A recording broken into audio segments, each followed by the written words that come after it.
Hello, everyone. Welcome to Satsang. So good to be here with you today. I wasn't sure what I was going to talk about today, and as I was setting this up to schedule the event, this phrase came to me. First, it started with prayer, then religion, yoga, and oneness. Because I just finished a 3-part blog. I did over 3 separate blogs, all on the same subject, on the subject of prayer. And if you haven't read it, it's on my site, gpwalsh.com. You can go check it out in the blog section. And interestingly enough, and the reason I threw religion and yoga in there is because they both have, those 2 words actually have the same meaning. Our word religion derives from it's Latin? Yes, I think it's a Latin word, religio, which means to unite, to bind, right? The word yoga is a Sanskrit word which means to yoke, to bind. They actually have the same meaning. At the heart of all religious practices and spiritual practices, whether it be meditation or yoga or some kind of energy thing, the intent is always the same. It is to get a sense of unity, of oneness with something bigger than oneself. That's the heart of the religious experience. The recognition that there's something way bigger going on than I can possibly even fathom, let alone understand. Now, for some, that fills us with fear, and we imagine that something out there is demanding, is requiring things of us, is handing out blessings or cursings, mostly cursings, a few blessings, that it has to be appealed to so that the crops will grow and we'll have babies and there will be water and food in abundance. And when that doesn't happen, we have some appeal, right? We have some appeal to this power. We can try to compensate. Well, it must be something we did. So if we're only better, or follow the rules better, or make more rules, or do some kind of ritual or enactment, that we're going to win the favor of this malevolent, all-powerful being. Now that is, of course, the idea of the divine, of God, that persists to this day in the Abrahamic religions. For some strange twist of history, that version of God has completely dominated most of the world. Christianity being the largest religion in the world at this point, at this time, although it is shrinking. But there's a whole other different view that doesn't get much airtime. There's a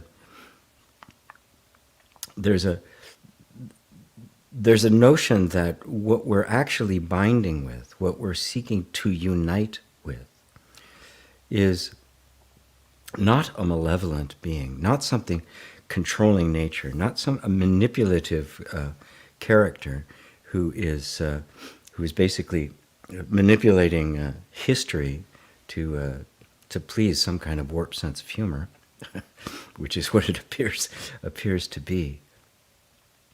But something far more intimate, far more personal, far more in here.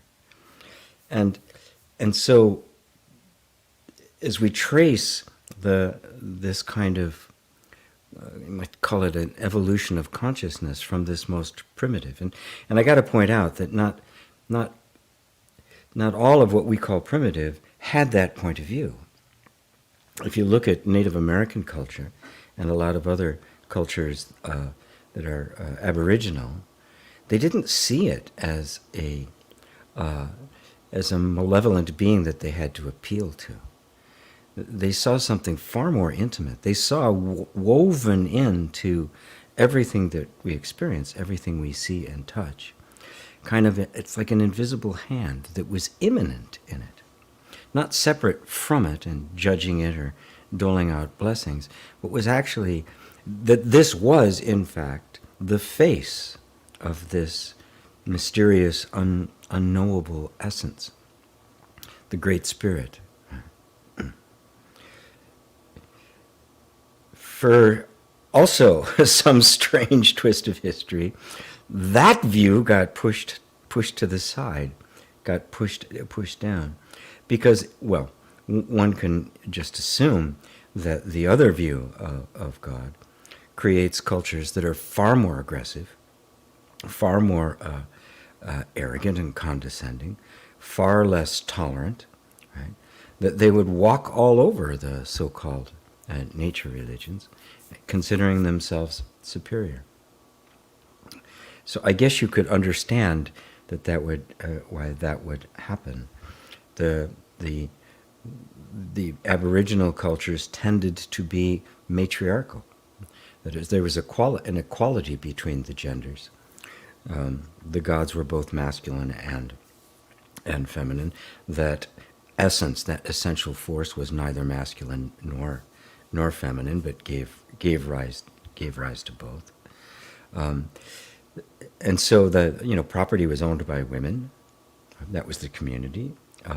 It was a very different world than what evolved, and became lopsided towards the masculine qualities. Women became secondary. They became possessions. They became property. It's it's fascinating to see. What I see it as the evolution of the appearance of the true nature of the egoic mind. It is self-centered. It is completely self-defined. It is aggressive. It is cruel. It can't see the world through any lens but itself. Now, prayer, religion, yoga is an attempt to go beyond that mind, to find a place that is above and beyond, superior to. I don't even know the words to describe it. It's an intuitive sense that there's something bigger, there's something more. And this appeared in all the traditions, even the Western traditions, that in what's known as mysticism. This sense of a seeking of union with God, of binding with God, of becoming one with the ultimate being. Now, they didn't have to do that in the Aboriginal religions because they already saw that was the case. Right? It was this God, this essence, this Great Spirit was immanent in all things. This is also the case in much of the Eastern religions. Whereas in the Western thought, there was this separation. So religion, yoga, and the tool of prayer. Prayer in some traditions, meditation, contemplation in others, was an attempt, and a valid one, and in many cases a successful one, of seeing through the illusion of this sense of self, of the ego, and the God that it had created to justify its own position. I mean, if you look at Yahweh, the God of Judaism, Islam, and Christianity, it is the ego. It is the egoic mind on steroids, completely self-oriented, making all the rules, completely arbitrary, wrathful, doling out punishment, everything to serve itself. And the great offense was somebody in heaven who didn't like the idea of constantly serving this overinflated ego. which I think is actually kind of funny. But at any rate, before I get too lost in that, prayer is, set aside all of the pomp and circumstance, all of the ritual, all of the formalization of it, and try to just get to the essence, the sentiment of prayer, the energy behind it, the motivation behind it. And you find, all the words aside, there's this deep desire to connect with that mysterious something that we all intuitively know is there, but it seems out of our grasp. This is that desire, inspired by that which we're reaching for, by the way. But can you see that religious sentiment, the motivation of prayer, if brought into religion, if brought into self-inquiry, if brought into all the yoga practices that we have, if that desire, transcending just my own personal benefit, right, in yoga getting better health, and meditation relieving stress, and prayer getting what I want, or attracting what I want from the universe, if all of that's set aside with just instead this desire to know what's true, to know the true nature of life, to transcend the human ego and touch that from the source from which all life has come. Imagine the transformative power that would have over all of these other kinds of practices. And even psychological practices, right? Even, if you're a therapist, imagine if that was the motivation. If consciously that was the motivation. That it became a prayer. That you were engaged with somebody to liberate them from the egoic mind, which is the source of all problems. It would be quite extraordinary. It would infuse, it would animate absolutely everything we do. So if we see prayer not as a formal request of some super being to take, to do something on my behalf, and instead recognize it for our deep desire to know what is true, to know ourselves as we are, to know the ultimate mystery of the universe intimately, personally, it will have a profound impact on everything you do. It becomes the single most motivation. It is the desire for union. It's the true seeking. It's the true path. So enough about that. For now, I will I'm going to let that go for now. Take a sip of my morning beverage and say hello to everyone.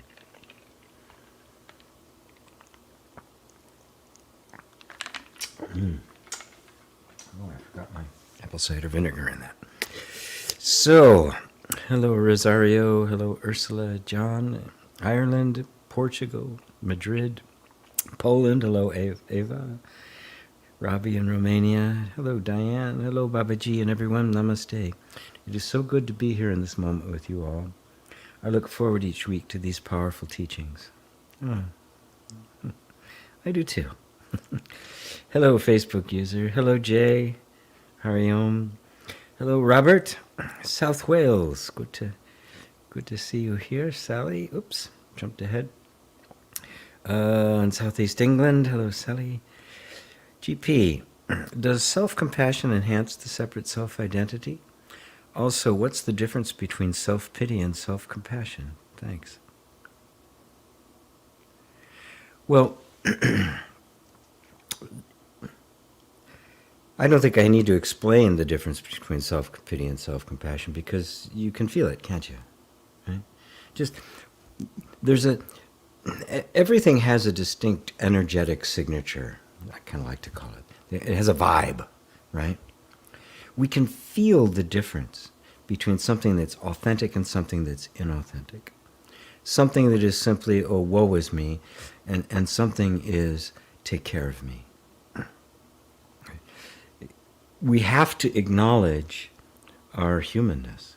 We have to have compassion and tenderness and understanding of our humanness, of the nature of the human being, the human self, and its human needs. We can't discard those. When I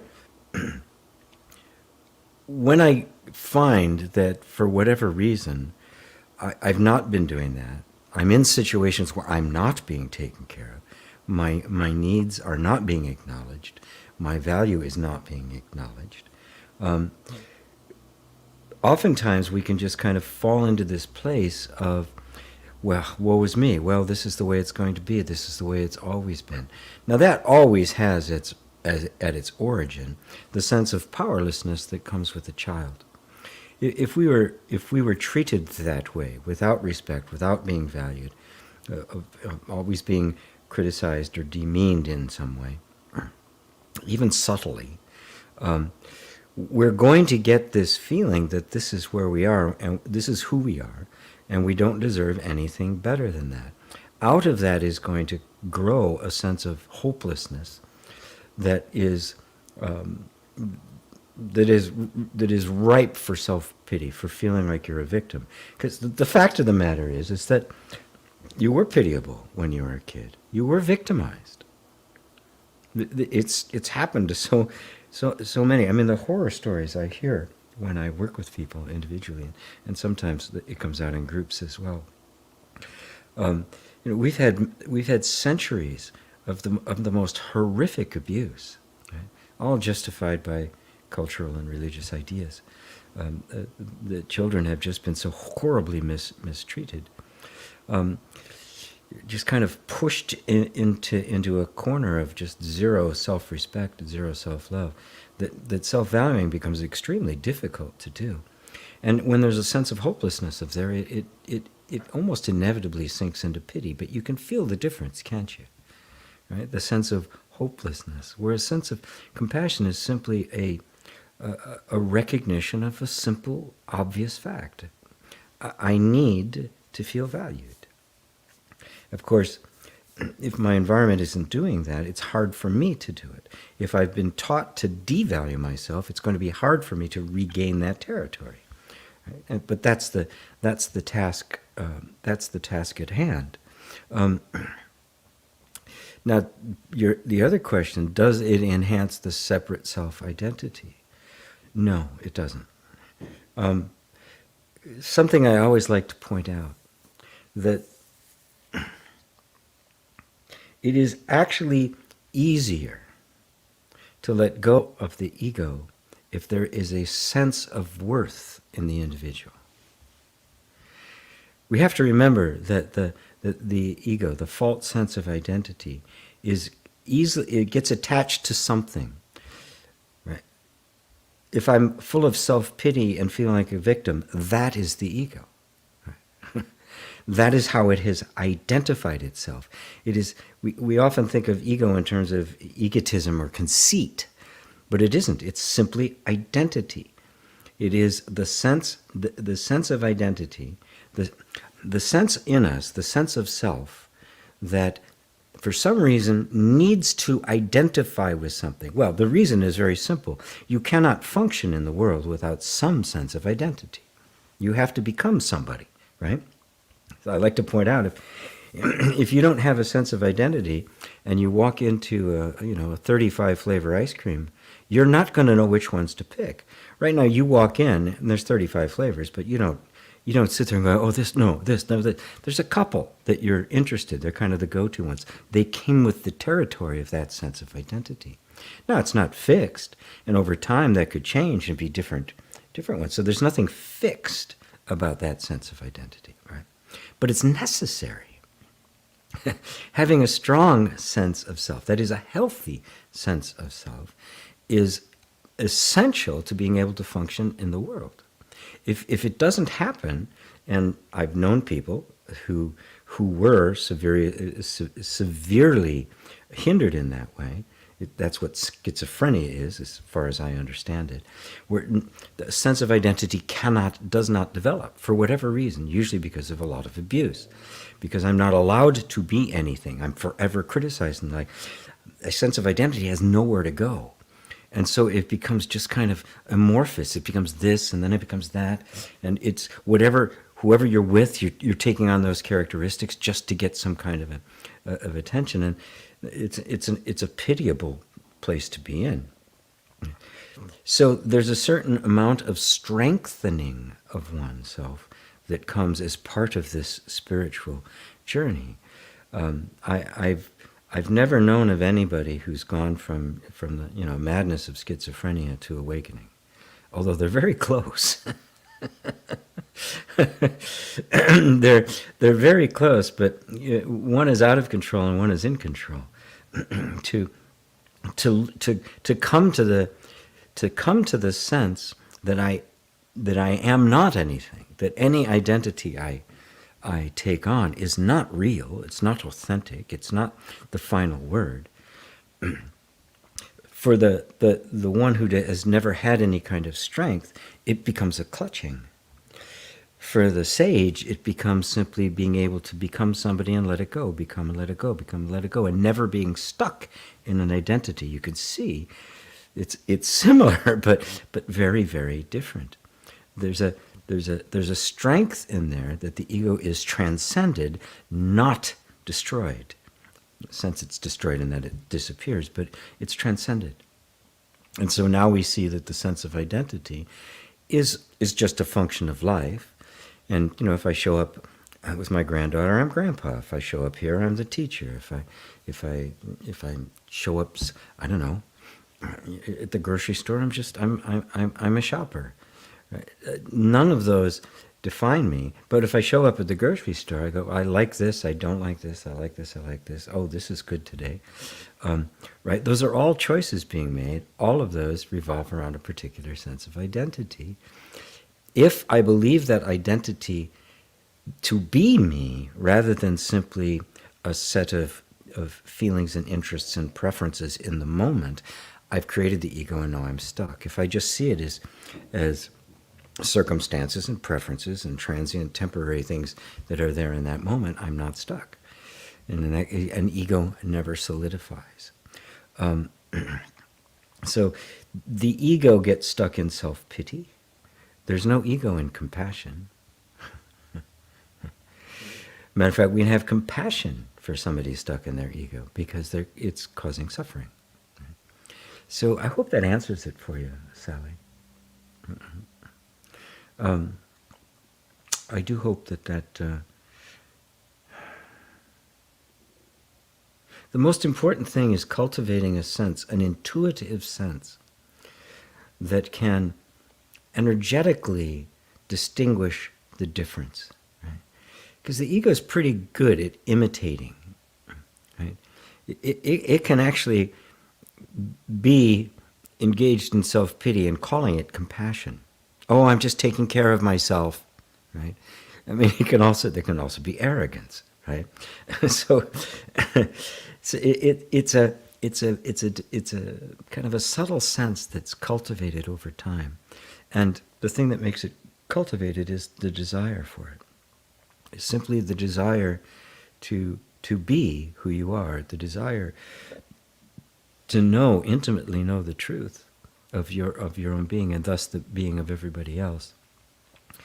That sincere desire is a prayer, right?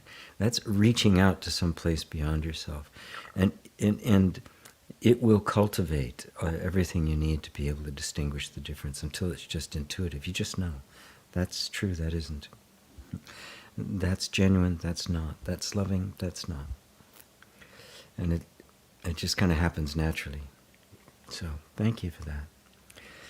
Kasa Chorapan, they knew about awareness of the ego. I'm not really sure what you're referring to there. They knew. I guess they knew about awareness of the ego. If you're talking about the sages of the past, those that actually discerned the true meaning of prayer and religion and yoga and the like, then yes, they did. They are aware of they were aware of the nature of the ego because they had become free of it, and they were aware of the nature of awareness itself. Matter of fact, they knew themselves as awareness. This is the union that is sought in ego and in religio. Numina. Hello, Numina. This is Suze. Oh, I can't make it live tonight. I'll watch the replay. Love you. Numino. Numina. Suze. Wow. You have so many names. Sean. I miss asking questions here. I mean, I have questions, but can't formulate them coherently lately. But I really still enjoy watching your satsangs. Thanks again for everything you do. Wow. I love hearing that, actually, because there is a point at which there's a feeling that something's missing. There's a feeling, I don't know it all, but you can't articulate it. You can't put it into the form of a question, which means that the quest, the seeking has gone beyond the mind. Right? It can't really articulate itself in the kind of discursive intellect that we could at one time, when we could talk about a fine point of non-duality, right? That's fine. There's a place for that, but there's something then that it kind of goes beyond it. It's very hard to articulate. It's very hard to articulate. It's just kind of this sense. It's an intuitive sense that I'm not quite there yet, but I don't know exactly what it's about. What I invite you to do is to notice that that is a question.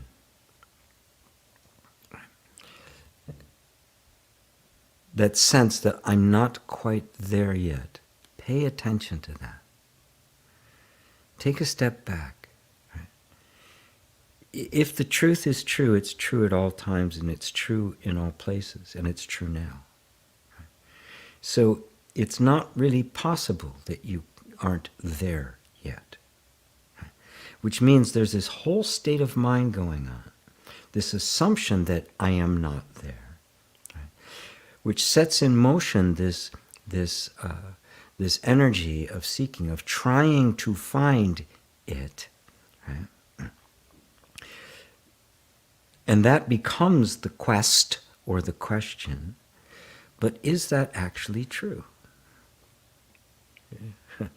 It's the wave traveling all over the world looking for the ocean. It is the ocean. Even that sense of arising of I'm not there yet is arising out of the, that is the wave. Right? Now, put all of your attention on that which is aware of it. Is it actually true? Is it possible for you to be anything other than what you are? Okay, if it's not,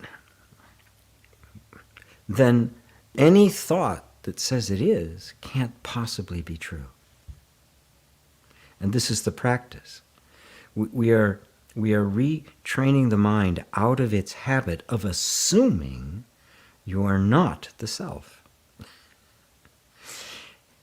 And under that assumption, it then goes looking for the self, and it tries this and that, and has various kinds of techniques, like all because the underlying assumption, the mind just simply cannot question. Well, of course I'm not it. If I was it, then, and it's got its nice little checklist of what it should look like if I'm if I'm an awakened being. An awakened being. There is no awakened being. There is only the awakened one. And you are that one. So really look at this closely, right? Don't buy the picture the mind has created for you. Right? Because what it has created is a version of you that is not the self, and that's not possible. You cannot be anything other than what you are. And to be is being, it is truth, it is sat, it is what is, it is reality. And that cannot change, it cannot fluctuate, it cannot come and go. The truth of you cannot be the truth at some point of you. It must be the truth now. So we're dispelling ignorance. We're not establishing truth. It's already established. We're dispelling ignorance. And when ignorance is dispelled, where does it go? Nowhere. It's gone. Because it never was. It was never a real thing. It was simply a self-constituted mistake. So you're digging into a place beyond questions, where the question is your life. So to live in that question is to dispel the question. Wonderful. Love it, Sean. Love it. Yvonne says, I need healing in my body.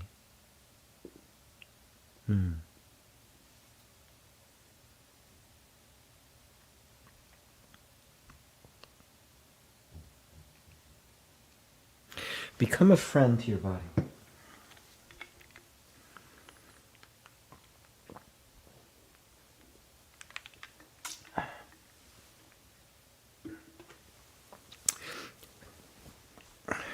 When people ask me about physical healing and spiritual insight and non-duality and the like, it is of course possible. But it's not primary. Everything that happens in our body is the result of energetic patterns, belief systems, underlying assumptions about the nature of life, about the nature of being and the nature of ourselves. It's been shown quite dramatically, and if you're interested in researching it, you can start with the books by Gabor Mate, a medical doctor who has gone into this quite in depth, that you can trace a direct line between any of the major diseases that we suffer from in our modern world and early childhood trauma. There's a direct connection. And this is not speculative, this is not, woo-woo science, this is not alternative medicine. These are studies by, Harvard and Stanford, that show the direct connection. This is not controversial in the medical community. It is denied. It is ideologically rejected, mostly because of the pharmaceutical control over the industry, and also simply because of the long-standing ideology in it. So what the healing that is needed in our bodies, it is a sign of a deeper healing needed in our hearts. Now, I'm not trying to discount the discomfort or the difficulty that having a physical ailment can bring. I've had a few of my own lately that I never had before, and I know the effect that it can have. But to look for the cause of it in the right place is the insight that spirituality brings. I also encourage people to eat properly, exercise, do all the things that you need to do. Get rid of toxic foods, get rid of all processed foods. And really give the body the nutrition that it needs. Right? Now, all of that aside, putting that aside, we look, what is the body trying to tell me in this? When I've got something going on in my body, we can see it as simply a physiological condition, which is how most the mainstream medicine sees it. Or we can see it as a symptom of an energetic disruption, something is out of whack in the energy, and the energy is more subtle. I'm not talking about what most people think of as the physical energy. I'm talking about the intelligence of the system that has been so artfully and intelligently navigating life, responding to the environment, and doing its best to keep the organism functioning and alive in an environment that is, for the most part, hostile to it. This starts as a child when we're simply not allowed to be who we are. When our who we are is simply not accepted by our parents, that's a hostile environment. And it happens to all of us to a certain degree. To some it's extreme, to some it's milder, but it happens to all of us. Nobody's ever completely accepted for who they are. It can't be, because who you are is bigger than any culture or parental system can possibly handle, because that's what happened to everybody along the way. So everybody along the way had their world confined to this. The child comes along, and their world isn't this. The world is this. And it's the parents' job and the culture's job to squeeze them down and keep them back, keep them in there, which means all of this has been cut out. This is the essential trauma. This is the existential trauma. And our identity forms around this. But this kind of trauma leaves its mark, right? There's all these parts of us that want to express and can't. And they will take the form of emotional disturbance. They can affect our finances, our relationships, our careers, our interactions with things. And it can also appear as physical conditions in our body. So while I'm not a doctor, so I'm not telling somebody what to do to not get medical care or anything like that, I look at it from the point of view that there's something going on in there. There's some energy within you that wants to express itself and can't, and has been compressed into something that is actually difficult for the body to handle, because it was never supposed to be stuck there. It was supposed to be moving, right? And so I just start with, what are you trying to tell me? First off, shifting the relationship between it's a problem I've got to get rid of, to it's a voice I need to listen to. A complete shift in the relationship. It's no longer my enemy. Okay, we are stuck in this position. You had to get into that position for some reason. I don't know what the reason is, but I know that underlying it was the need to keep me alive, keep me safe. And this is the form it eventually took. So now it's like, okay, what are you trying to tell me? What is it? What am I being protected from? Again, this is a place where I would use EFT as a means of helping the body to kind of free up that space and allow that energy to move. But that, in general, is how I approach it with physical healing. I don't see physical healing as any different than emotional healing or psychological healing. The body is simply a different vibrational frequency than everything else. There's no difference in substance between a thought, an emotion, and a sensation. They are all the same. They are all exactly the same substance. It is like light. Light vibrating at one speed gives you red light. At another speed, it gives you violet light, and everything in between. The energy of life vibrating at one speed gives you the body. Another speed gives you emotions. Another gives you thought. Another gives you the world around you. And of course, that vibration of the body and the world are one. That first chakra energy is everything. Right? It is not in the body. It is the body and everything else. This chair I'm sitting in. It is the vibration of life at the level at which form takes place. And because it is a vibration, it is a flow, it means that the restoration of the proper flow is what is perceived on this level as healing. So, in essence, I could even go so far as to say there is no physical. There is only this vibrational. Physical is a concept. There's no body. There's only experience of sensation. I don't want to get too carried away with that. Because primarily, when you're dealing with healing, you're creating a space in which whatever needs to happen can happen. And in order to do that, you have to let go of everything you think it's supposed to be, right? We get sick, and of course, we want to get out of the sickness.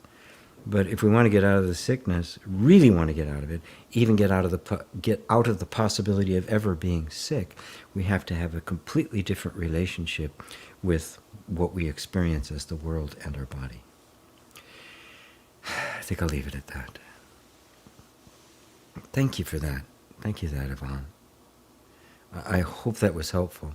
I hope that was helpful to everybody. Let me pull this a little bit closer so my hand's not so... take another sip of my morning juice. There was something I forgot to put in it. Okay. Francis. Hello, Francis. King. Hi, GP. Is there really such a phenomena as pure awareness? And if so, doesn't that create a duality between awareness and the forms comprising its activity? What am I missing? Thanks. Great question.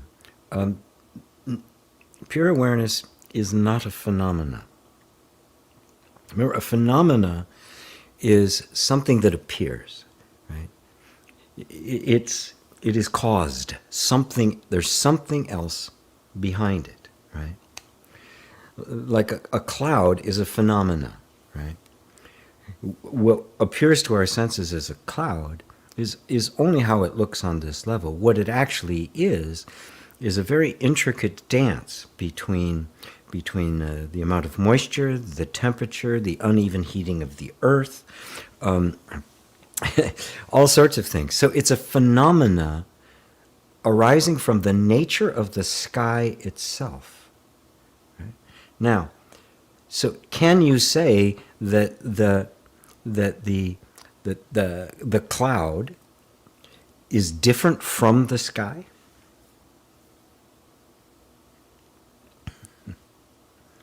It is the activity of the sky, so it is the sky, right? The wave is the activity of the ocean, so it is the ocean. We simply conceptually see the wave as something distinct from it, but it's a distinction made in the mind that doesn't actually exist in reality. Right? Like separating the tree from the leaves. You can't do it. It's only the mind that breaks it up into little piece parts. That's what the mind does. It's forever creating duality, right? And so, yes, if I make a distinction between awareness and the forms that that it embodies itself in, then I have created duality. But it doesn't do that. Awareness doesn't make that distinction, right? The mind does, right? It's overlaid on top of it. If you think of this as being awareness reconfiguring itself, consciousness self-modulates, right, and makes forms that appear in it, to it, and are made of it. So where's the duality, right?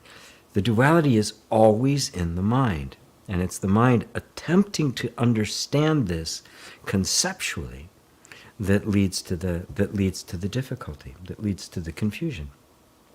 The mind is trying to take duality and understand it, or non-duality. It can't. It cannot see the oneness of opposites. It cannot see the dual and the non-dual as one. Because even the word non-duality, well, I can only say that word in the presence of duality.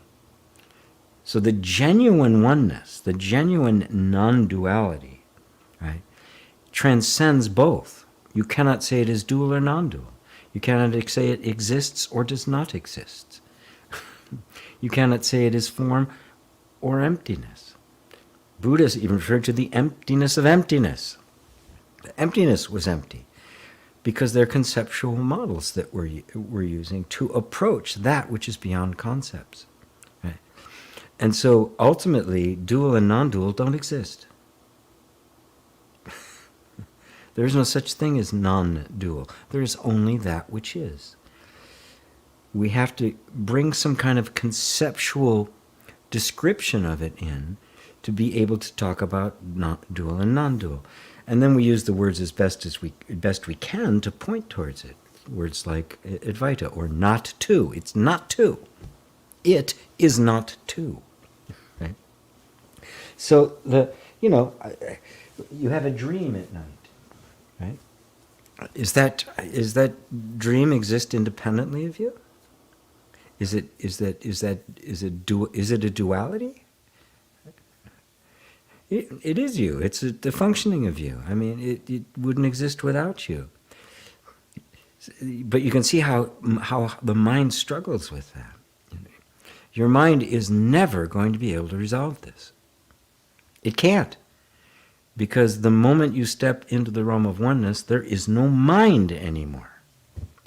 There's no mind in non-duality, in genuine non-duality.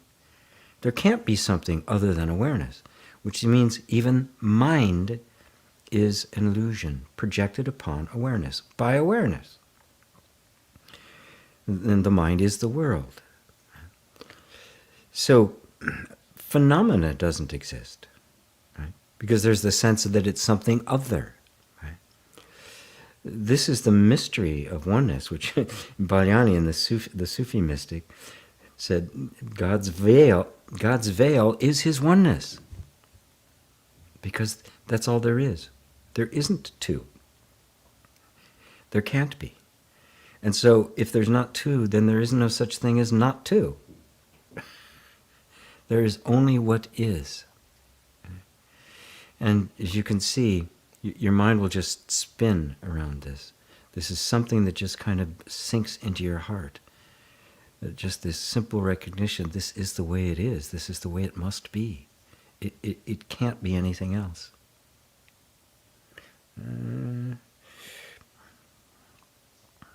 Right. So the duality that appears between awareness and the forms that arise out of it are like you and the dream you have at night. Are there two there? So that duality is an illusion. It's a projection of the discursive mind on that which is simply not two. But because it sees two things, it assumes that they're not, there's a separation there, that there's a distinction. Like awareness has given a rise to something other than itself. It's created an other. The other is the illusion. Even the illusion is one with awareness. How could it not be? You can't have illusion without something being eluded, right? Deluded.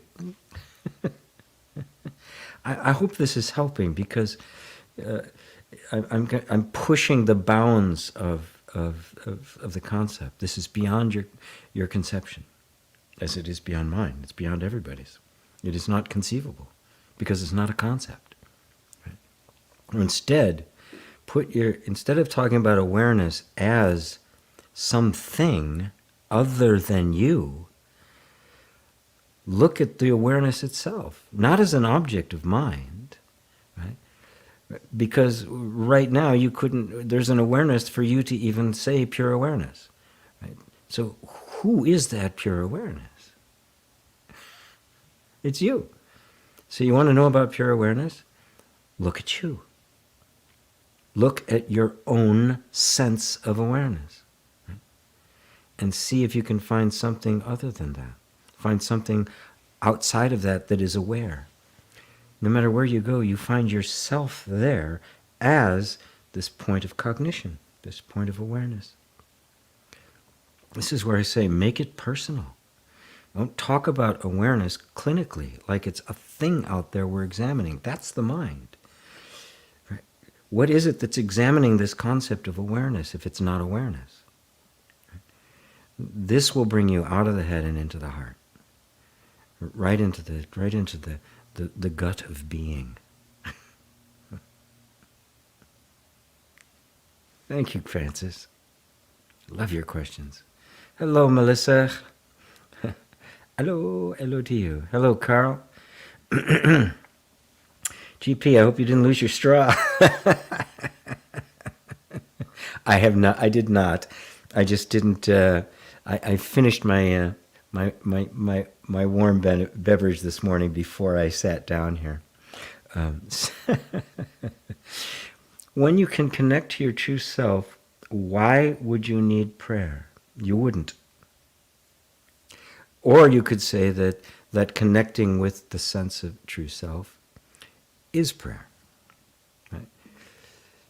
So if you just limit prayer to a supplication of me thinking of something other than myself, then you would say, well, no, you wouldn't need prayer anymore. But if instead you just take prayer and you go, okay, well, prayer is this desire to connect to the true self. And as long as there's a sense that the true self is something other than you, that you are trying to connect with, that there's something that needs to connect, there is a relationship there, right? And that relationship made sacred and holy is prayer.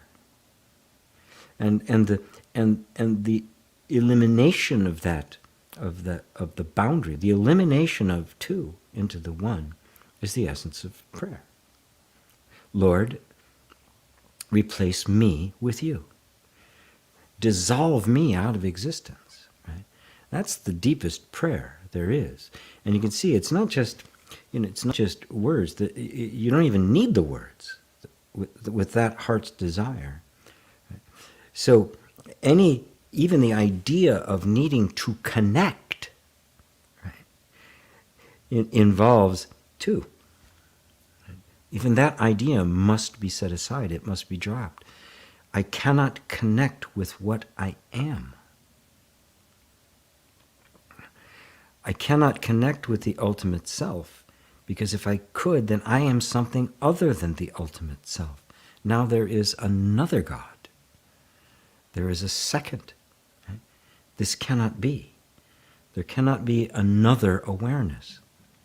So this awareness, right here, that which is aware of the computer and my words and the clothes you're wearing, must be that one. I must be that one. Now, take that in, there's nothing left to connect. And now you simply have to deal with all of the residual thoughts and beliefs about others. Well, then what am I looking at? Well, I must be looking at myself. There cannot be anything other than that. And since everything is appearing within my consciousness, it doesn't have any existence other than my consciousness. But this my is not a person, which means the I that I have been calling a person, I've been calling Carl or GP or Barbara or Melissa, is in fact the I. I don't exist. The I does. Lord, replace me with you. That this I, the very I that's sitting here asking me the questions, is the ultimate. There isn't anything other than you. You are what in religion is called God. Right? I rarely say that because the word God is so loaded in our culture that for somebody to say I am God is the height of blasphemy. So don't use the word God. The self. Are you not the self? There's a thought that you are a self among many. But how could you have many selves? How could you have many gods? It would be hell. You'd have eternal conflict. There could be no heaven. There could be no harmony. There could be no rest. It would be the forever conflict. The idea that there is something other than the one self is polytheism. That is the mistake. And if there can only be one self, and I am aware of only one self, and that is myself, then I must be that only self. That one solitary self. Let me read you something from, where are you? Right there. From the Ribhu Gita. Having realized that the world picture on the screen self is evanescent and essentially non-existent, one should ever remain still and blissful in the firm conviction of being the sole Brahman self only. I am that. That's where the name of the book came from. I am that.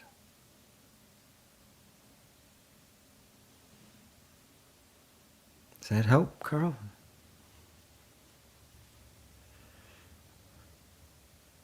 You can say that desire to fully realize that is prayer. All desire is prayer. It's not just the supplication. Every desire we have is a prayer, isn't it?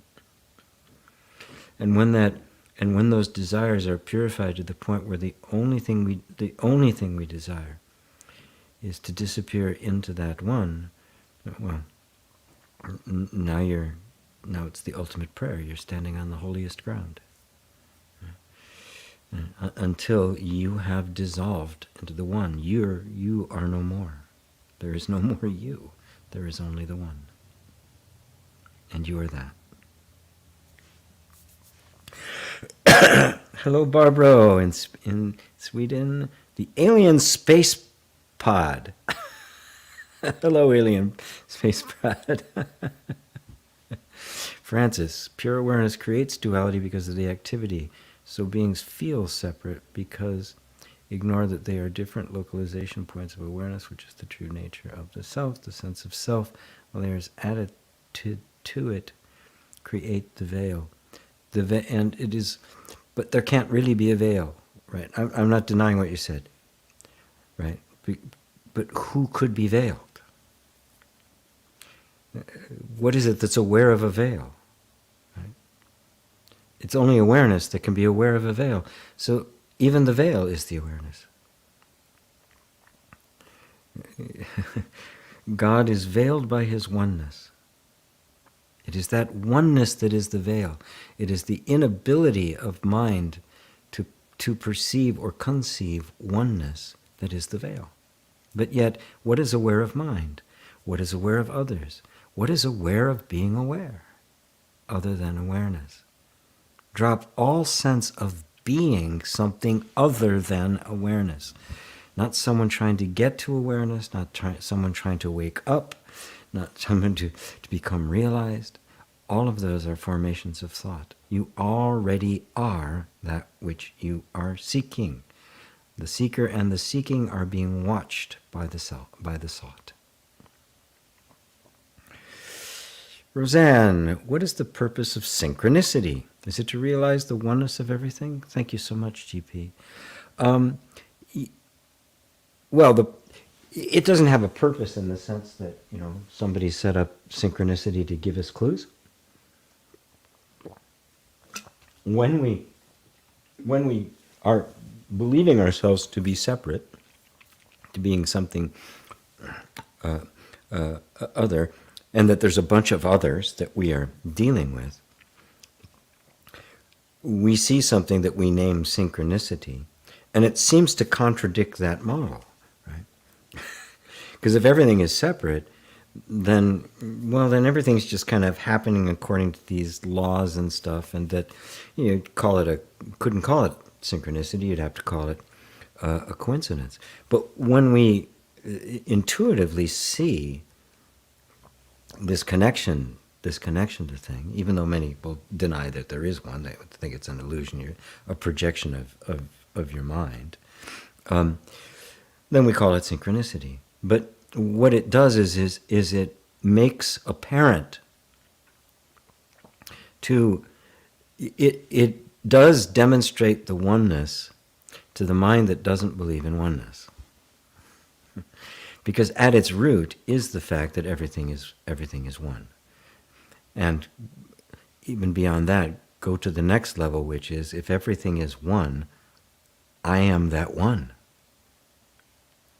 And at that point, synchronicity is the name we give it to it from the point of view of separation in many. When we go beyond that view of separation, then synchronicity it's simply oneness. It's simply the way it is all myself. I don't consider it synchronicity that my hand reaches out for the for the computer. But if the computer was to kind of sidle over and sit in my lap, I would take notice of that, right? And yet there's no reason why it can't, because it is only the belief that in it as something separate from myself, right? Which gives rise to the idea of matter and all the universe and all of that.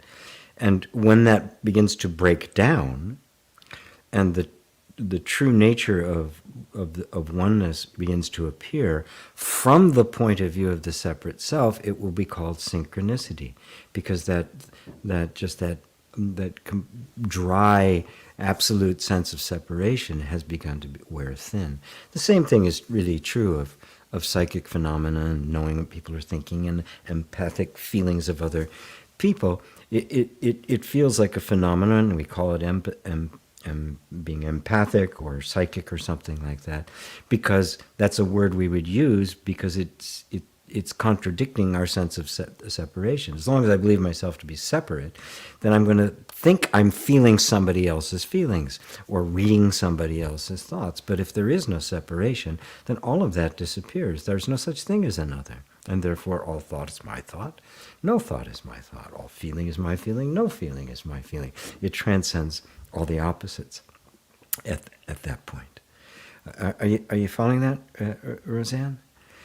So it's not that the experience of what we call synchronicity isn't real. I'm not denying that.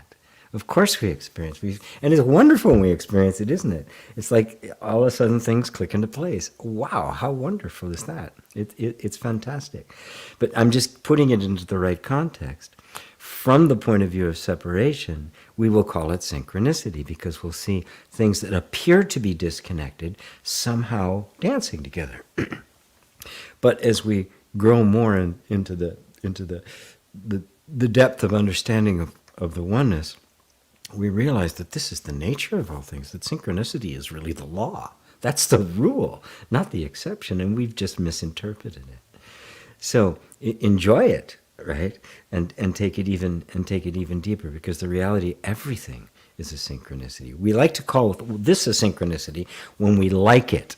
This is not a synchronicity when we don't like the things that have converged, right? But if it's really synchronous, then it's all of it.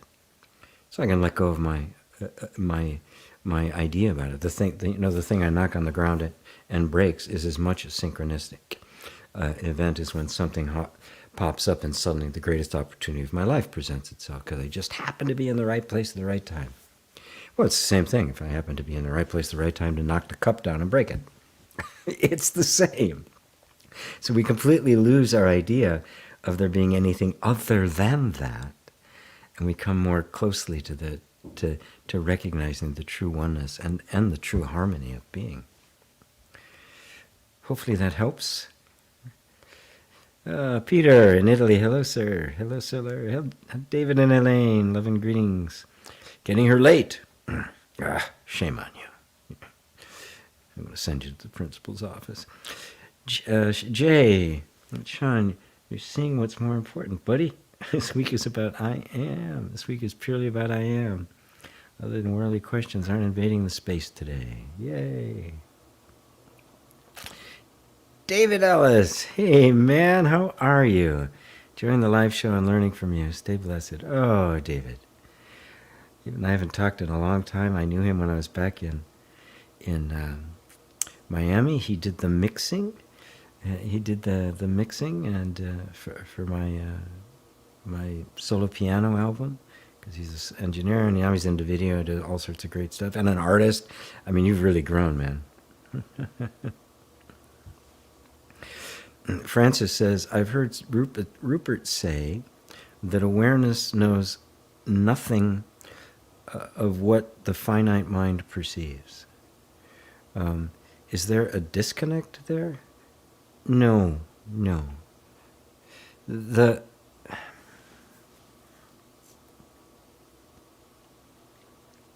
I'd really like to have heard that in context, because I know Rupert is very meticulous about how he uses words and expresses them, based on the level of the person that he's talking to, and he's really, really good with words and being clear about his definitions and the like. So I'd really like to have heard that in context. But awareness is only aware of awareness. To awareness, there isn't anything other than awareness. So there is no finite mind. There is no finite concepts. Right? These are just things that are appearing. Right? Right. Without a concept of the finite, take away all the concepts, and what is being experienced? Thoughts. And what a thought? I mean, a thought is just a ripple in awareness. Right? Does awareness think of something as a finite mind? Right? There can't be a thing which is a finite mind. So there can be no awareness of a finite mind, while at the same time there is what appears to be a finite mind. This is very subtle, and it's very difficult to put an expression to, because it is a thought that appears. Right? And simultaneously with appearance of a thought is the notion of a thinker of that thought. And the notion of the thinker of that thought you would have to refer to as the finite mind. But it's all a thought. There isn't a finite mind. Right? There's only the appearance, which the finite mind calls the finite mind. Oh boy. It is a...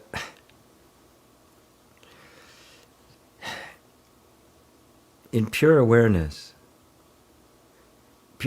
does not even know its own existence. It just is. It is, when you're talking about pure awareness, you are talking about pure awareness without manifestation. Right? Now again, there's never any such thing as pure awareness without manifestation. Right? So we are looking at it. we are looking at it only to become clear, because you can't actually separate them. Right? Like you cannot separate day and night. Right? They're a continuum. But I can look at day and I can look at night. Right? And to grasp day, the pure awareness and the manifestation of pure awareness, which is the pure awareness, cannot possibly be separated. But pure awareness is not manifest of anything. And pure awareness with no manifestation is unknown even to itself. Yet awareness is the act of knowing. And there's only one thing it can know, and that is itself. And therefore the knowing is itself. What is known is itself. And the self is what's known.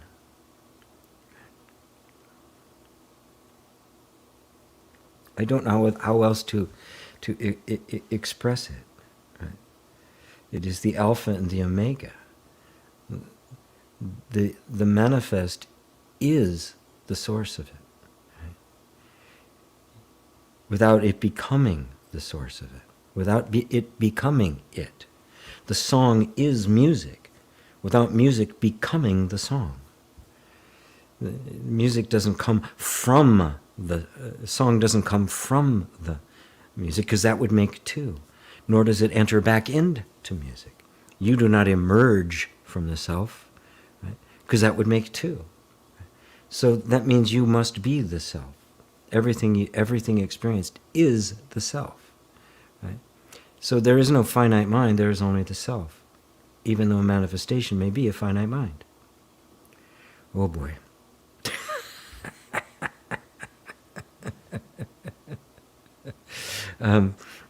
Very helpful, thanks. I hope that that was. You have to understand that you are at the limits of what the mind can do. Right? Because the mind cannot function without without duality. It is dualistic in nature. That mind, when it is seen as it actually is, also vanishes into awareness, because it can't exist without it. So it is the song of awareness, the way the song is the song of music. You cannot separate them into two. Therefore, there is no finite mind, even though there appears to be a finite mind.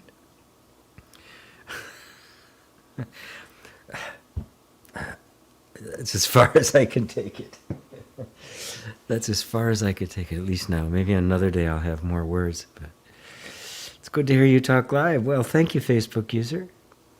Who are you? I'd love to know who you are.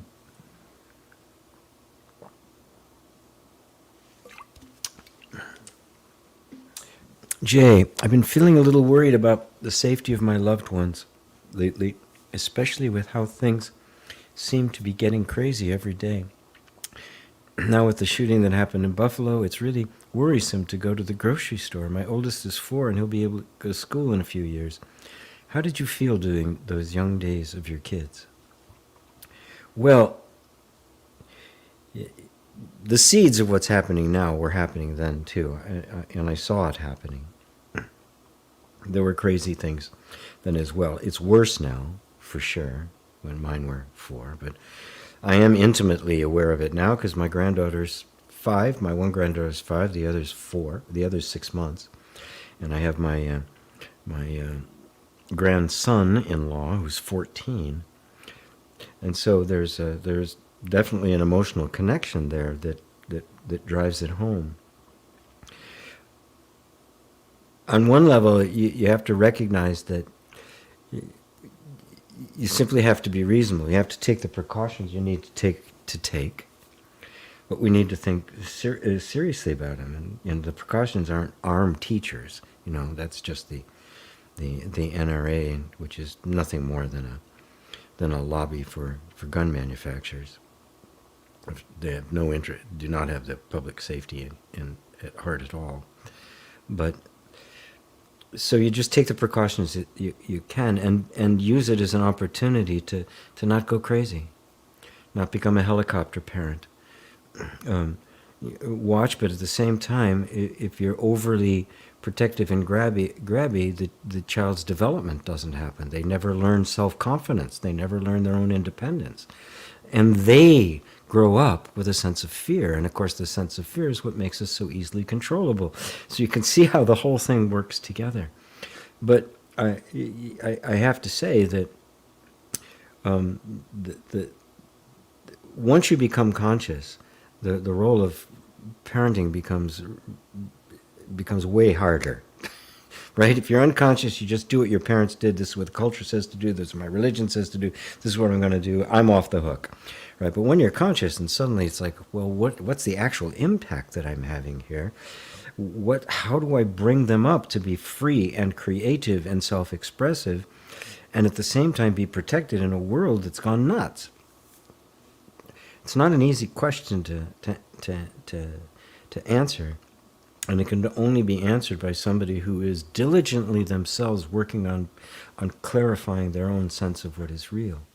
Now, taking that one step further, we have to recognize that our children are also manifestations of the self. They are the self.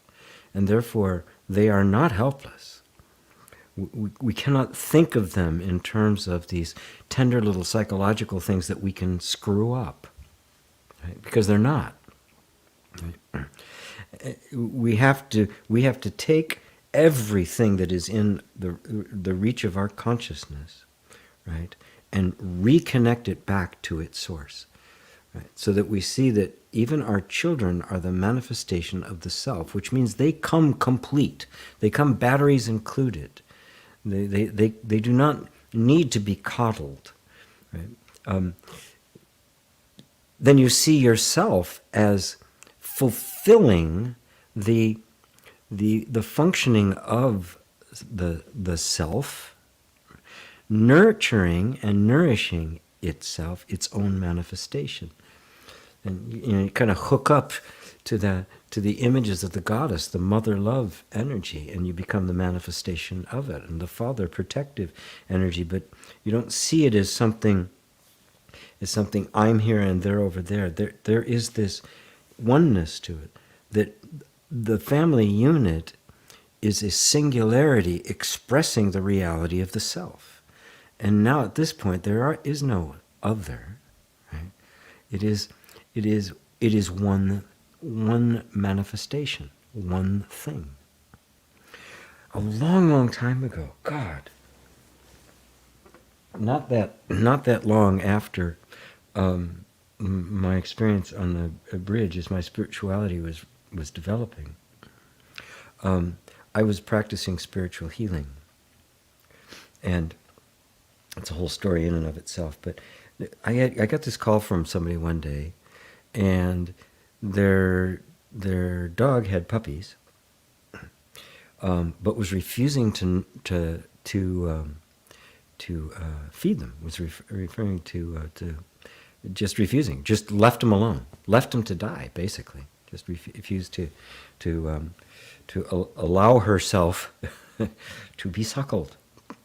And obviously, the owner of the pet was very, very concerned. What are we going to do, right? So she called me to pray for them. As I started praying for them, and I started looking at it, it became really clear that unity of being, that it wasn't a dog and a bunch of and a bunch of pups and a person, all separate, that were like trying to figure each other out. And I saw all of them as this oneness in manifestation. And that love, which was God, was the love of the mother, the love of the pups, the love of the person, the love of it was one thing manifested as many. I wasn't much later, I got a call back saying she just walked over and started doing it. The whole thing just completely turned around. Why? Because I saw the oneness of it.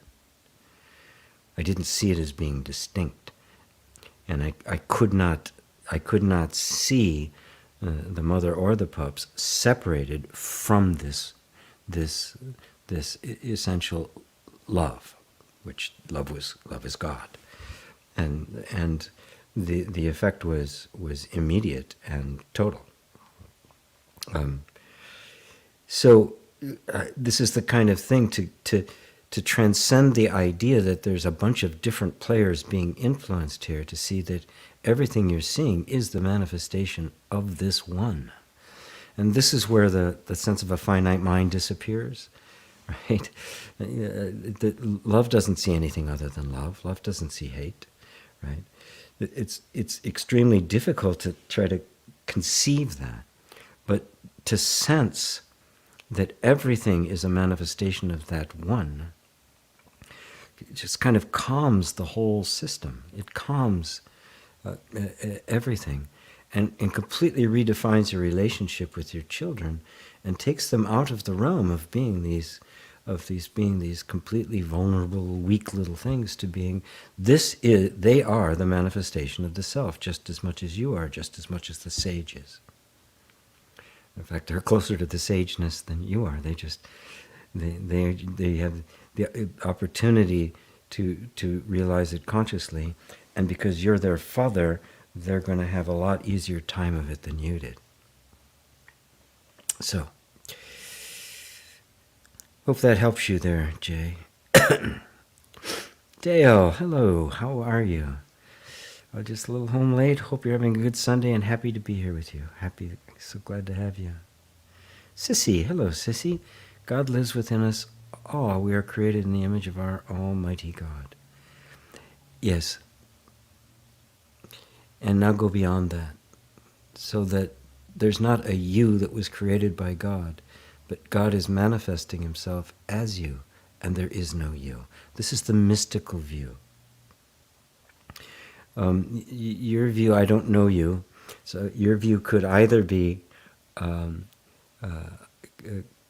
could be a traditional Christian view. It could be more of a new thought view, that man is the image of God, and therefore is the perfect manifestation of God. But you can even go further than that there's nothing but God. God alone is. This is the mystic's view, the Christian mystic. To even put it the way Christ put it in the Gospel of Thomas, he said, "He who drinks of my mouth shall become as I am, and I shall be he." Now there's no separation in that. That's a mystical statement. That isn't, they shall be as I am, and I shall be he. That is, the separate self, that person, even the man made in the image and likeness of God, disappears, and all there is God. That the image of God can only come from God, and an image is simply a reflection. The image is not a substance in and of itself any more than your image in the mirror is. It's a perfect likeness, but it has no objective existence. All there is the original. So God alone is. The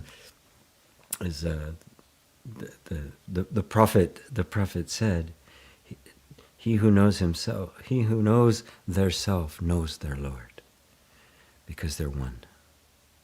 You disappear into the arms of God, right? And you cease to exist, right? Because you never really did exist. All that's ever been is God. God alone is. Perhaps that's here for you to hear. I'm so glad you're here. I'm so glad you're here. Good evening, Merck. Good to see you. Carl, the nuns taught me how to pray in good old Catholic Ireland. Just to say, I'm glad I found you, GP, and thank you for your amazing ability to crack that tough nut. No easy feat. No, it isn't. The weight of the Catholic Church, which was the Church of Rome, we have to remind ourselves. It was the church created by the Roman Empire for the purposes of the Roman Empire, and it did such a damn good job that it's outlasted the Roman Empire by 1,200 years. And it is still influential.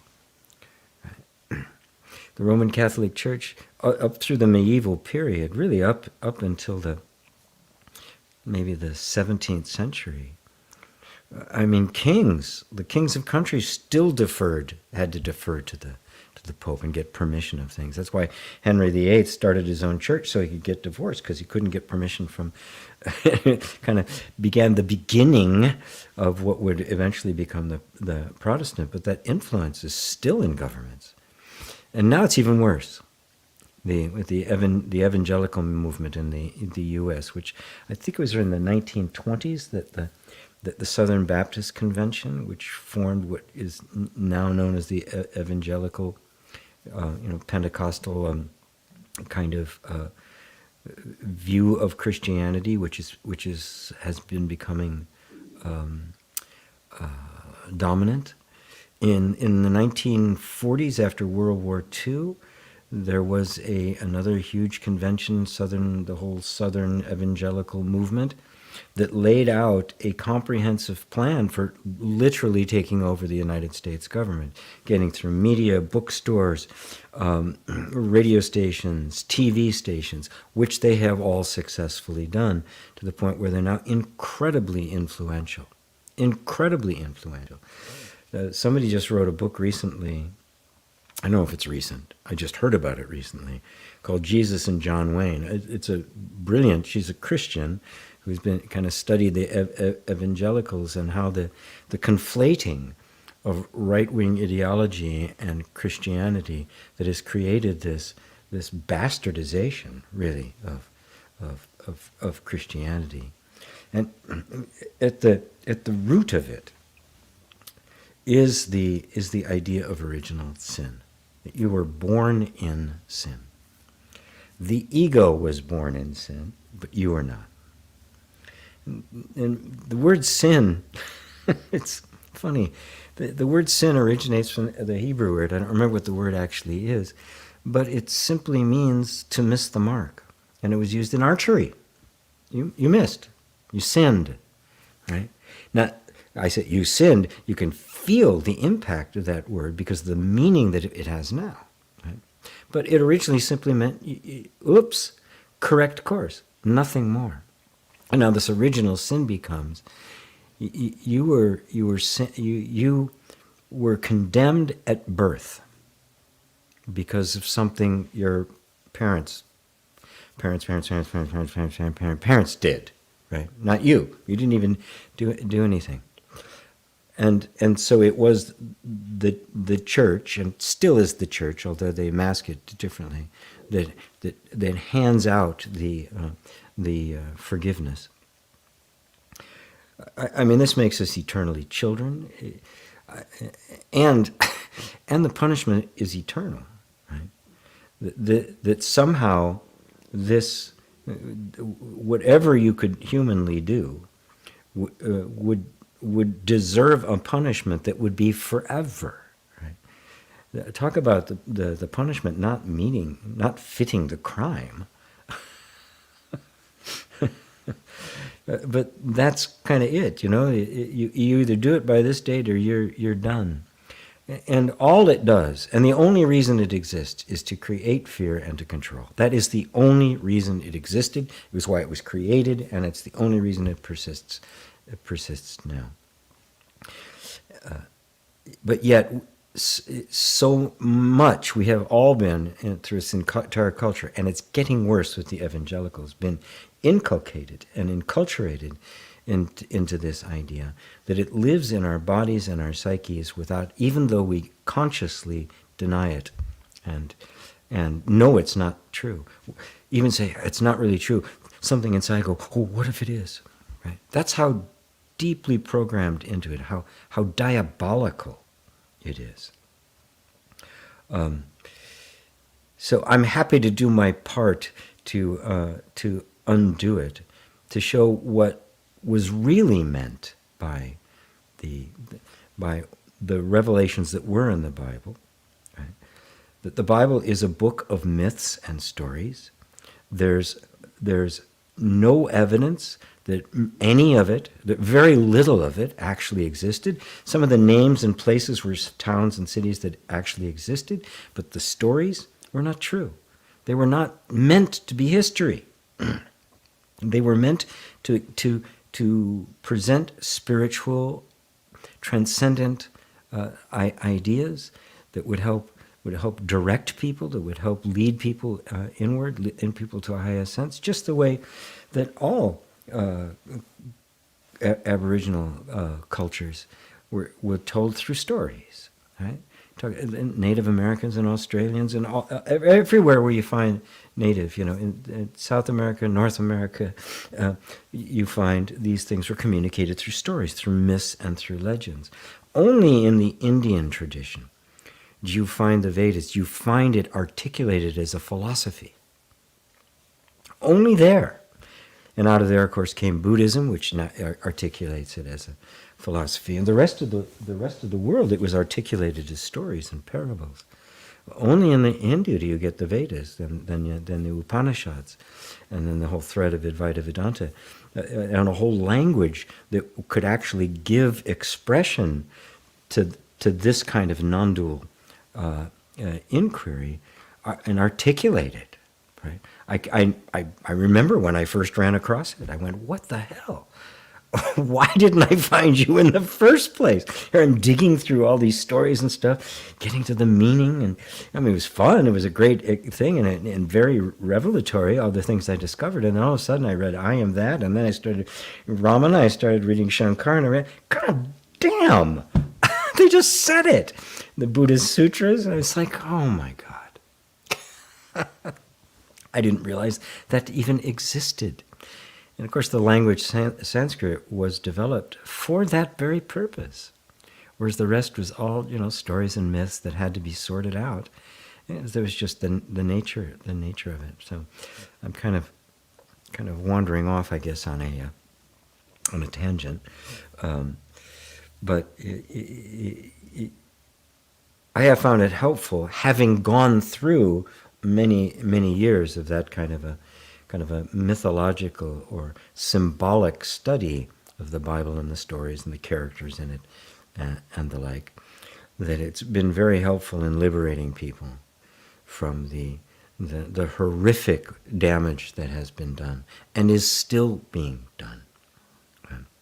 I've had several students, many are here, probably here on Satsang, who came out of those evangelical background, either Catholic, in the strict Catholicism, or Baptist, or Pentecostal, or one of those.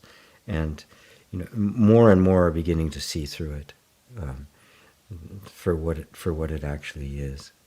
And so, but enough of that. And enough of that. Hey, Roberto, good to see you. Good to see you. Let's see. Roseanne said, yes, that does help. Actually, it helps perfectly. Oh, so good, so good, so good.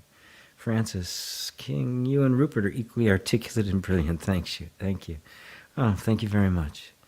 Yeah, thank you very, very much. That's good to hear because I do admire him. He's, yeah, I love the fact that he takes the time to be that precise. So does Francis, Lucille.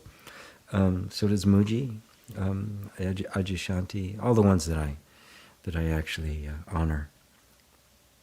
Of course, Muji is my teacher. And so did Ramana, going all the way back to Ramana.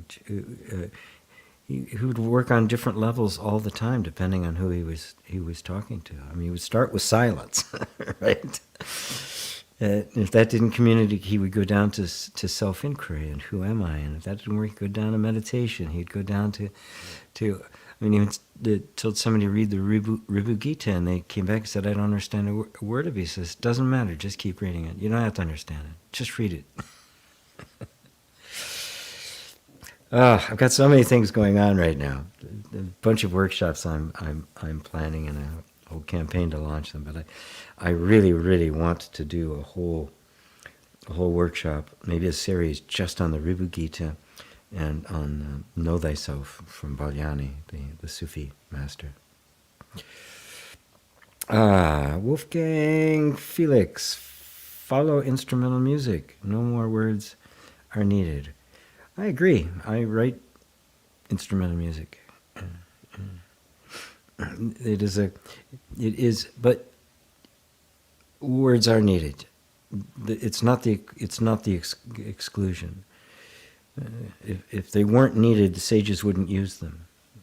Even Ramana, who was known as the silent sage, used them. Self-inquiry requires words to direct it, to go beyond words. So we do need words. We also need music and dance. And dance. So what about Adam and Eve's story? Was original sin actually the sin of self-consciousness? It's very relevant. Let's see, how much time do I have? Adam and Eve is such a poignant and pregnant story. It represents childhood. It represents our loss of innocence. You could see Adam and Eve as just our innocent children, who we start to partake of the world around us, and within us arises the sense of a separate self, which is that sense of a fall, which every child experiences. All child starts as completely undifferentiated consciousness, like a dog, right? There's no this or that. There's no concepts. There's nothing. It is just this pure field of experience, right? Which is almost impossible for us to even imagine now because we've so conceptualized it.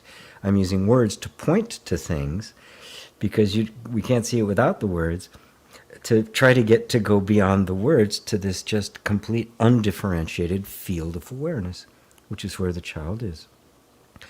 But the child then eats of the fruit of the knowledge of good and evil. That is the fruit of dualities. Me, other, separate self. And the first thing that Adam and Eve experience after that is shame and fear. Foomp, that's what arises. The tree, the fruit of the tree of the knowledge of good and evil. Right? And that's what it represents. It is the tasting of duality. And then there was the fall. Right? This is the fall. And so it's a symbol of what has happened to every single one of us. The original sin was the missing of the mark. But the thing is about it is it had to happen. The child, if that doesn't happen, remains the child, like a dog remains the dog, right? The dog never wakes up to their true self. They never question their programming. They never question their conditioning. We do. Right? There's another element here, and we have to fall from it because the recapturing of the undifferentiated consciousness, right, after the experience of the duality integrates the dual and the non-dual, and then you get the sage. Right? And so the story of Adam and Eve unfolds over time to Christ, which they call the second Adam, right? So as the symbolic, it is the realization, right? The transcendence of the tree of the knowledge of good and evil and the eating of the tree of life. So that's kind of it in a nutshell. So it was the sages, the wise ones, perceived this as a function of human life. It wasn't the mythical story. It wasn't about creation. They were perceiving something in human nature, in the human experience, right? And they put it into that form. At least that's where, I don't know, I didn't know them, I didn't write them. This is what I'm kind of assessing where they came from. They could also have been just kind of dream material that the people who wrote them down didn't even understand them. It could be like that. But they sensed the truth of it, yet did not see the full implications of it because they simply didn't have the knowledge at the time. Yet we see in the Hindu tradition, they did understand it. Buddha refers us to projection, the projection of the mind. Right? That the world is nothing but the projection of the mind, that the world does not exist. It is only an image in the mind. And then he goes too far to say that the mind does not exist. Nothing exists at all, he said, and these are nothing but words. Wow. Wow. So that original sin is an original missing of the mark that had to happen. That was the plan. We were never meant to stay in Eden. Right? The talking serpent. What is the serpent? The serpent represented resurrection. It represented rebirth. It represented immortality. It represented the shedding of the skin. Right? They were invited in to the death, because it said, he who eats of that tree will surely die. Of course, obviously they didn't die. He had to kick them out. So did he lie about that? He invited them into the death. The death of that sense of the undifferentiated consciousness. We had to die to that experience to be reborn, right, in the fullness of it. We had to die to the child, right? So we did die through that separation. We died to the innocence. We died to that spectacular wonder and all of it, and took on all of this stuff, all of this skin, which we then had to shed. That's why it was the serpent that invited us into this journey. It's a beautiful, incredibly beautiful story when it's seen in its true light. When it's presented as historical fact, it is the epitome of ignorance, of stupidity, of willful stupidity. And I just cannot say enough harsh words about evangelicals, because they're no longer people who are just wanting their own religious tradition. They just want freedom. Even the Puritans, the people who originally came over here from England, they just wanted freedom for their religion. Of course, then they killed off the Native Americans and the like, but that's a whole other story. But these evangelicals don't. They want us living under their rule. They are dangerous. They are quite dangerous and quite influential. They really feed to the whole right wing fascism. Chris Hedges calls them Christian fascists, and refers to it as blasphemy. What they're doing, it is blasphemy. It has nothing to do with Christianity, and they are fascists. Sissy, thank you, and I'm glad I found your channel. Oh, you're very welcome, Sissy. You're very welcome. Yes, I think you're the one who made the comment. Yes, about the God within us. Yeah, to become one with that. It's the Lord, replace me with you. It's the simplest and most beautiful mystic prayer. We need live music night from you sometime. Creative. So is fear and shame natural? It is the natural, inevitable result of the arising within us of the assumption, the deeply held conviction of being a separate self. I am the body. And it is inevitable that out of that will arise fear and shame. Now, that's good, because if it didn't, I would be forever stuck in the sense of separate self, because there'd be nothing telling me something was wrong. But the fact that we now experience fear of lack, fear of dying, fear of humiliation, fear of rejection, and this primordial existential shame, because we experience suffering, something inside us seeks the answer to suffering. So the fall had to happen, the consequences of it had to happen, and all of that is what opens the door to the eventual transcendence of it, where we go completely beyond the beyond the beyond. We've gone completely beyond all opposites, and you emerge at the other side as the one, as the Buddha, the awakened one, the sage, the true self, embracing everything as yourself. So yes. Adam, I can't pronounce your last name. Siazir? Hey GP, I'm following you for a while. Very nice and useful heritage you are leaving behind every time. Well, thank you very much. Well, I know there is nothing, just is, that, exactly that. How can one experience the one with a highly creative mind? Well, okay, let's start. I'm following you for a while. Let's see. I know there is nothing. It's cold in my place.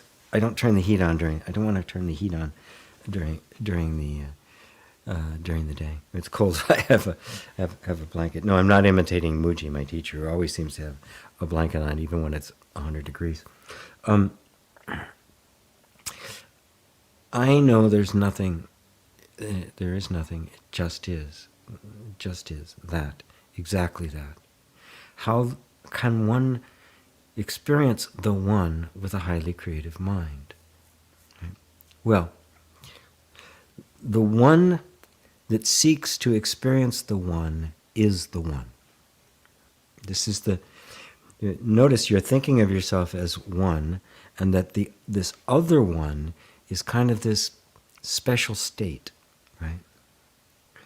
The creative mind, right?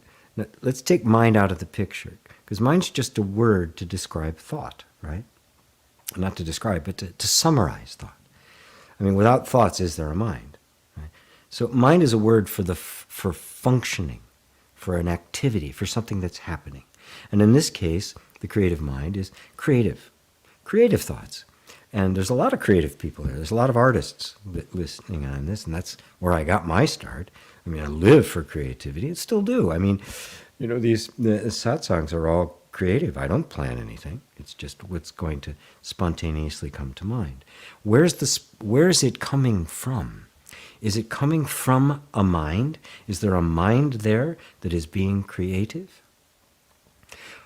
Right. Or is a mind a word we added later, right, to give us a word to sum up this flow of thoughts that we recognize as creative? Well, what recognizes them as creative? They don't. Something recognizes this flow. So where are these thoughts arising from? Are they not arising from the one? The one. There can't be anything else. So these must be arising from that one and are in fact the very nature of that one. So the reality is you are always experiencing the one. Total blackout, yes. Okay, and then there was silence, the language of God. You guys are great. Let's see. So where was I? Right. So there isn't a creative mind. Mind is simply a word that we use to describe the creativity of the one. Right? Infinitely creative. I mean, consider music and all the different kinds of pieces and songs and forms and renditions and arrangements over time, and you go, wow, music is infinitely is inexhaustible. Right? It's an inherent intelligence. We want to think that it emerges from me, from a particular person, because of the sense of separation, but it doesn't. So there's this flow of creativity. We then think of it as a mind. We create a word, mind, to generalize or abstract something that, a very complex set of functions, right? So we say a cloud, but a cloud is, what is a cloud? It's temperature and moisture and all sorts of different conditions and uneven heating of the earth and and altitude. All of these things combine to make the phenomena, the appearance of a cloud. But we don't describe every last bit of it, right? We don't describe the air and the temperature and all of this sort of. We just say cloud, and we all know what it means. The same thing with mind. Mind is simply the functioning of the thinking happening, thoughts going. And thoughts and the actual self-validating experience that we all watch thoughts go by. Right? Where do those thoughts come from? When we use the word mind, we think, oh, creative mind, as if there's a thing that is stimulating thoughts. But the word mind came after the thoughts, and it's a description of and a kind of summing up of thoughts. Where are those thoughts actually originating from? Even the word thought is a thought. It's a word to describe the phenomena. What's the phenomena? And to whom is the phenomena appearing? The phenomena is this thing we call creative thought. I have to call it a thought. But take the word thought away, and there's an experience there that's a pure experience. What are you experiencing? Yourself. The self experiencing the self. So how can one experience the one? Only the one can experience the one. Because if there was another, then there wouldn't be one, there'd be two. So the one is experiencing the one, experiencing its own creative power, its own intelligence. Because it is intelligent. It is not stupid.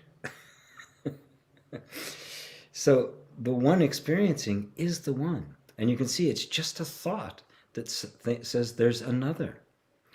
And then it says, well, okay, if I was that one, well, then I would be, in the midst of all this creativity, the one gets obscured. Well, no. How can it be? The one is the one that recognizes it as creative. The one enjoys it, right? Maybe even be blissed out about it. Sometimes creativity is so overwhelming. It's pure magic. But who's experiencing? The one is. And you are that one. Does that help, Adam?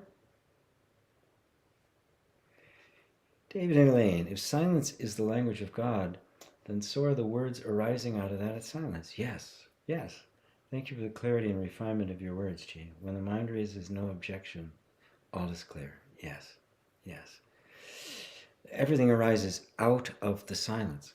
So what is the nature of words is silence.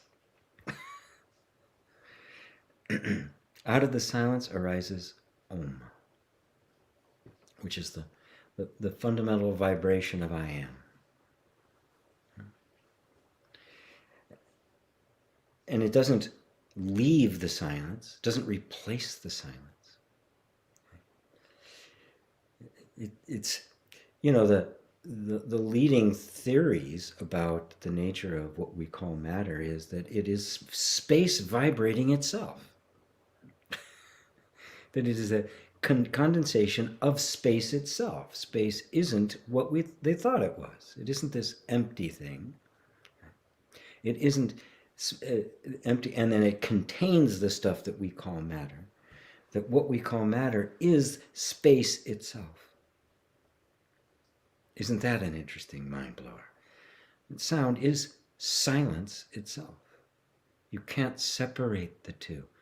Silence and the manifestation of silence would have to involve sound, because without it, silence would be unknown.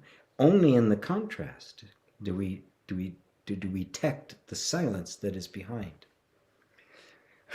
only with the space. I mean, if there's no space, then how can you have an object? Space is only known by the objects that are in it. It doesn't even exist without those objects. You can see this. The theme of this oneness is everywhere. It has manifested itself absolutely everywhere, but we keep seeing it as two. We keep trying to take two and make it one. You can't.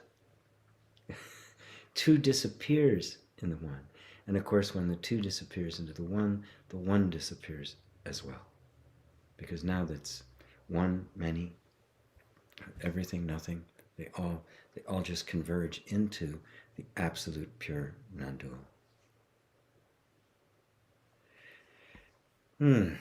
Lost you. Almost got the answer. This is funny.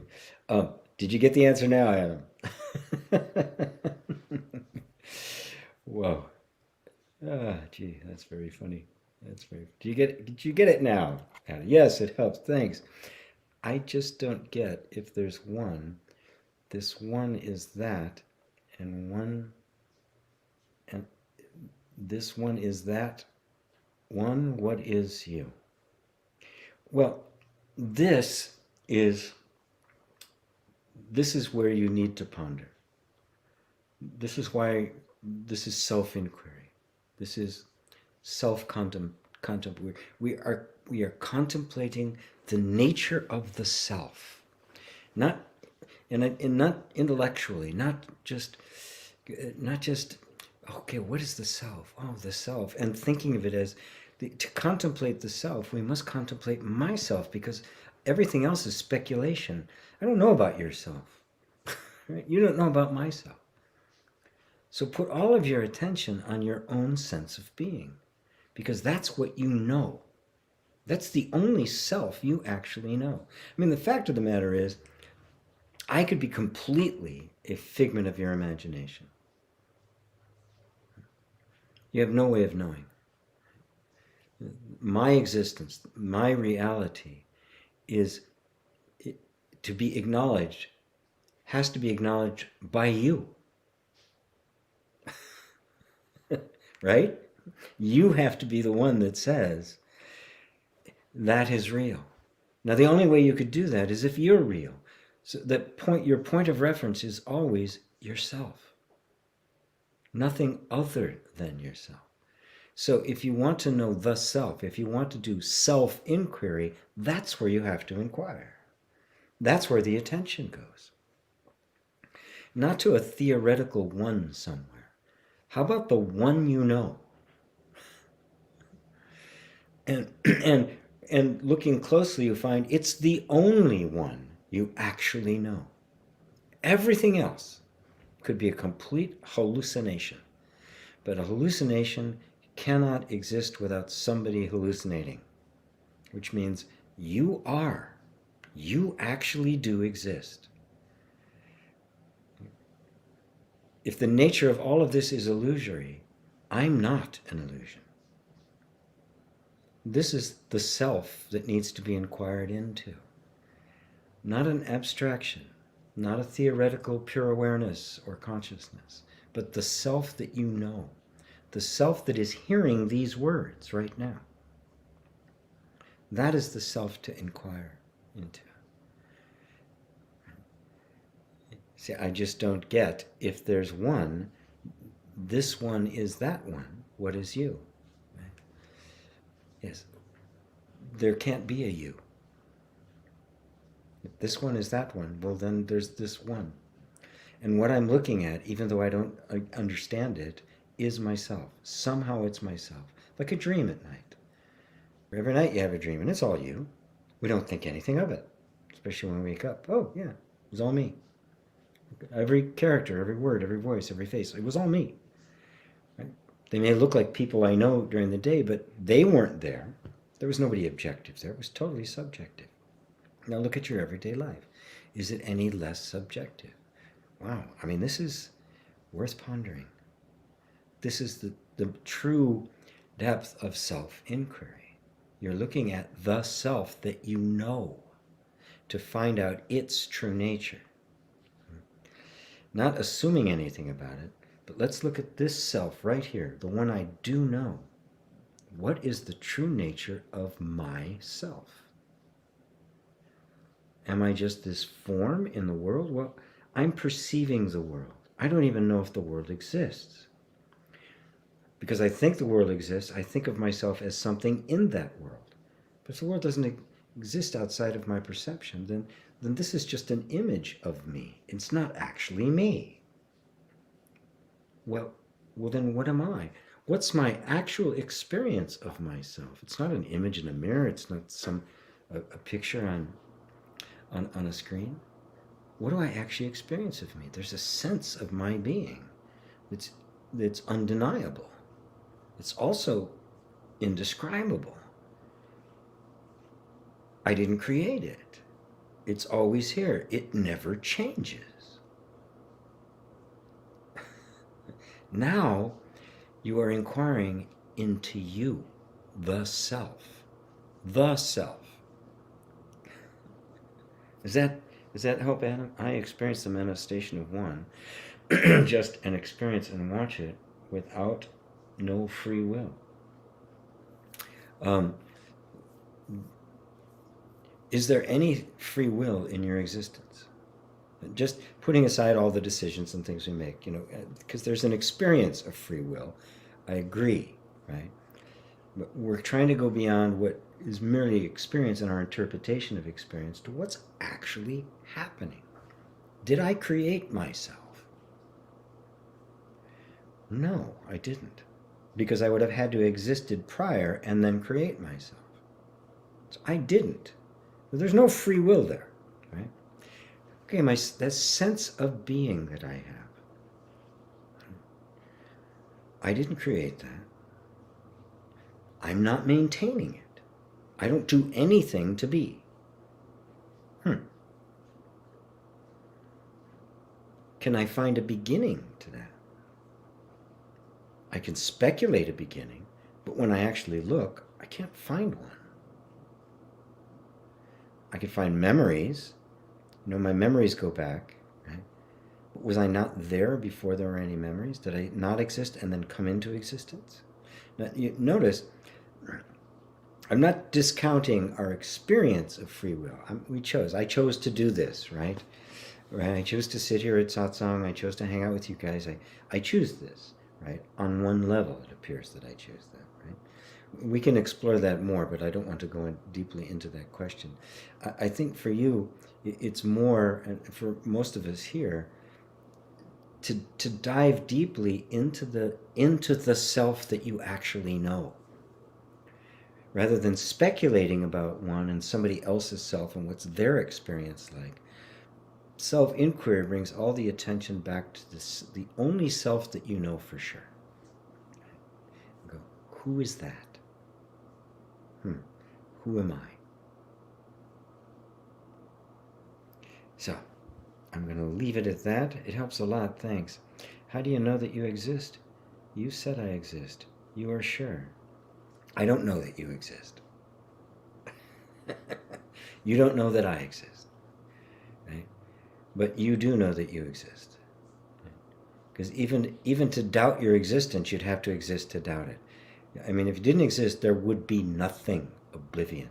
So your existence, we want to get to, is we want to get through all of the thoughts, all of the concepts, all the ideas about my existence to my actual experience of existence itself, which is undeniable. That is where you are. That's where the truth of you is. Go there. Marie, with a P. Hello, Marie. All right. Thank you, G, for here. Wisdom, love these sad songs. Thanks, John. Carl, thank you once again for taking us beyond. You're welcome. Awareness did it. We can hear you. Awareness did it. Only black. Okay, yes. I have to go in now and kind of hack out the black spot so there's just not this big thing lost. So, all right, folks. No more questions appearing, so I'll leave it at that. Self-inquiry. Inquiring into the self. One of the things that happens when we talk about inquiring into the self is that we start, the concept of the self arises, and we get, our spiritual ideas, our religious ideas, psychological, all of the different ways in which we conceive of the self, and we start trying to inquire into that. But those are all concepts, right? And the concepts happened after you were here. So you, the self that is you, right, was here before any concepts formed. So the concepts can be useful, but in self-inquiry, they have to be put aside. Who am I without any concepts? Who am I without making a reference to something else, right? Which is a concept. Right? Who am I without comparing and describing myself in terms of something else? What is my direct experience of myself without describing it, without making it in reference to something else?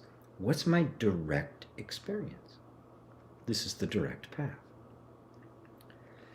And everybody has this experience. You are having the experience of being. You are aware that you exist.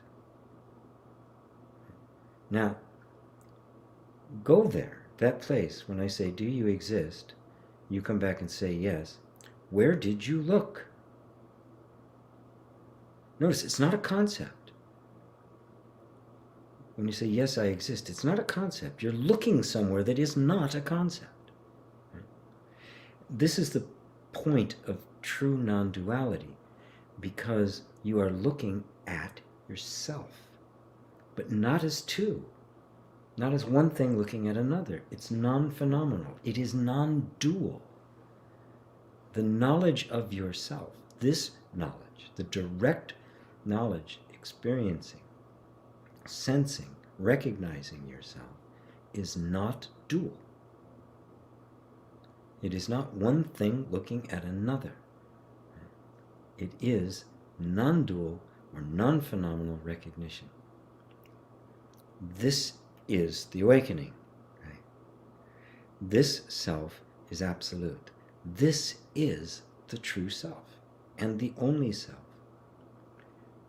And I can say that with embracing to a certain extent the sense of other, anyone who does this will come to exactly the same place, and then you begin to realize that this is the only self there is.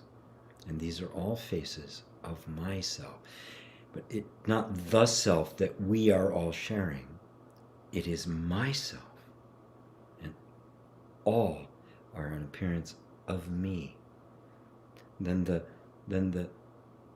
small sense of self disappears into the one. Lord, replace me with you, which is the prayer I started this with. So, We've come for full circle. Thank you, everyone, for being with me today. It's always just a pleasure to be here with you. So sometimes I hate to let it go. Thank you all. Till next time.